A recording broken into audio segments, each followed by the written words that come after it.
یہ جو توبہ کی شرائط میں ساری شرائط موجود ہیں، لیکن 4 شرائط. پہلی شرط یہ ہے ان یقلع عن المعصیہ.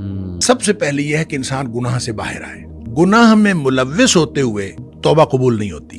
یعنی آپ اگر کسی بھی گناہ میں ملوث ہیں اور توبہ کیے جا رہے ہیں تو اس کا تو کوئی فائدہ نہیں ہے. گناہ سے ان یقلع عن المعصیہ یہ پہلی شرط ہے.